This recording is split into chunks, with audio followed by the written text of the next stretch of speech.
this is a brief demo of skiing movements following principles. Before we do it. Yes. Yep, it's recording. Slashing all over the place.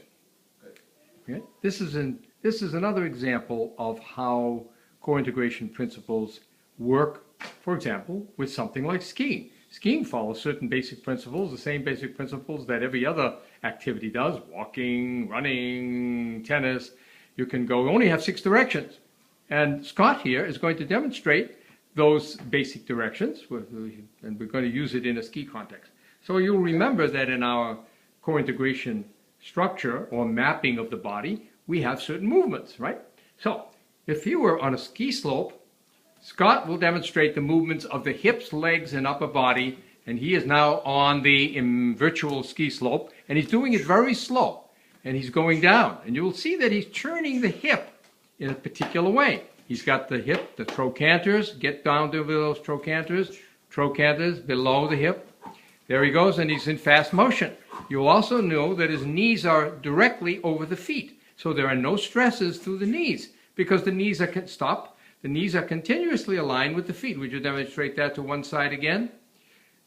And there he is. And look, the knees are over the feet. The hips are governing. Let's take a look at what he's doing in the upper body. Seems to be following the same way. He's moving the same way, and he's going downhill. And he might do some other funny maneuvers as he's going downhill. There he goes. And he's adjusting all the time. Forward, back, right, left, sideways. And he's following the gravitational lines. And then Scott stops. There we go. Now we want to demonstrate some possible errors that people commonly make while they're skiing. For example, they no longer move from the trochanter. They start to do other kinds of body maneuvers. And I like to think of it as what they do is it's like trying to go downhill with your motor running in the car, but you got the brakes on.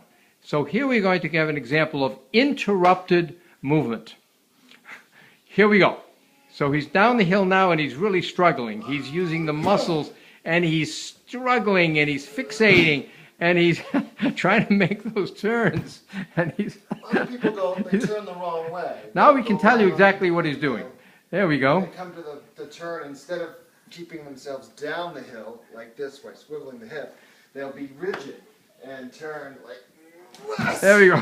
Do that again to demonstrate that. Like this is the error you definitely want to avoid. They work so much harder. Yes, the body muscles are now working hard to maintain stability and control. The weight is not in the right place. They're just stiff.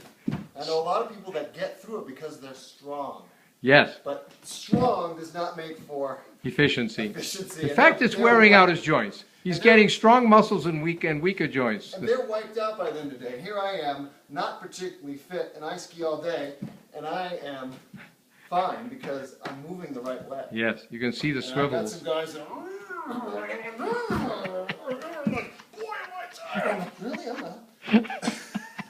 Good demonstration.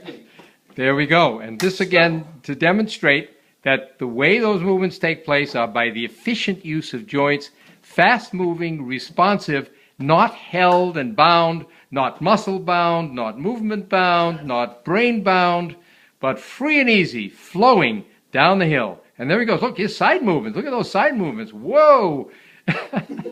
And here we go. Thank you.